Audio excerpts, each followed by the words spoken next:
So training camp is going to be starting on Tuesday, and there's a lot of different things that could happen. There's a lot of different races that are interesting to be looking at. Very interesting how the rookies do. Rookies already reported earlier this week. But wide receiver three position, cornerback three and four position, the rookies, plethora of things that we are excited to look for, and potentially some breakout stars. And every single year, there's somebody that we haven't heard of that starts to emerge. Last year, unfortunately, it was Trill Will. He got hurt. A few years prior was Nick RFP. Needham. He didn't die. He's still on the team, homie. Calm down. But what are some things or people that you're excited to see in how this team unfolds? I'm gonna name my one for offense and one for defense. Go for it. The one for offense, I think you're gonna know this one. Easy, Eric Ezukama. I was pretty high on him. He had a good preseason last year, good training camp last year, but just stuck behind everybody else on that roster. And then they told him, look, you're going to be Tyreek Hill's primary backup. So you're going to need to know Tyreek Hill's role in case he goes down. Then you're going to step in and you're going to be that guy. And we did see it when he cramped up a little bit. We saw him go in towards the end of the season. He did pretty well when he was in there. I'm looking for a big leap this year for him to take over the wide receiver three spot. Because don't forget, there's technically two receiver spots that are open on the field this year because Gesicki lined up in the slot a lot last year, and he's no longer on the team. The one for defense, Channing Tindall. I'm interested to see Vic Fangio's defense with all these studs that we got. Seeing how he rotates these players, keep them fresh. We know side to side speed, pure tackling. Channing Tindall is there. We don't know exactly how he's going to do in coverage. He only played like 2 or 3 snaps last year. Those are guys that 100% I'm looking forward to seeing, especially because, like you just mentioned there at the end, we just didn't see them really at all last year. Ezekama played a little bit more towards the end. Channing Tindall played mostly on special teams when he did actually play. So seeing them actually play their positions, play their roles, definitely interested to see.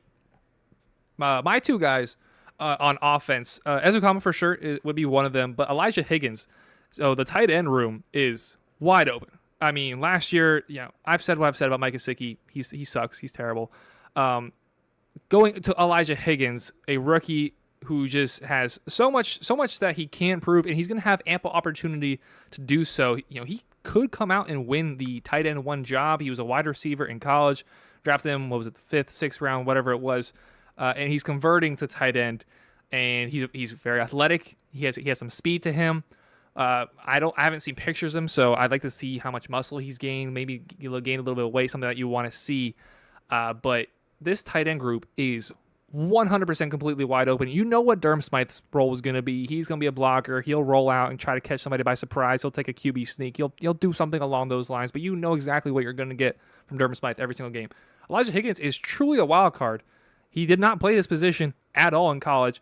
Has the athleticism, has the hands, has the height, has the speed, has really some boxes that have been checked that could lead you to believe he can be a good player. And then the next guy be Cam Smith with the cornerback position. With Byron Jones leaving, yes, obviously, we have Xavier Howard and Jalen Ramsey. Those are our two guys. Nick Needham's probably going to be that slot guy. But you need more than 3 corners, especially in the NFL of today, where you line up against teams like the Cincinnati Bengals, and like, all right, I got Tyler Boyd, or you got Jamar Chase, crap, who's got T. Higgins? Like, there's just ample guys that can line up and beat you in a variety of ways. So we are going to need Cam Smith to line up and be able to do that this year from the jump. We drafted him with a very high pick, and it's just now time to see whether he can get it going. Another guy on defense who somebody I just mentioned, Trill Will, was absolutely balling last year in training camp, and then goes down against the Buccaneers in preseason. I think he was even having himself a decent game at that point, and really could have pushed Is a for really good game. really good game up to that point, and really could have pushed for, like we're talking about right now, that cornerback 3 or 4 spot. Knowing that Byron Jones was either what we thought at the time not going to play in the beginning of the season, ended up being all the season. With him being down, Trillo had a spot that he could have jumped into.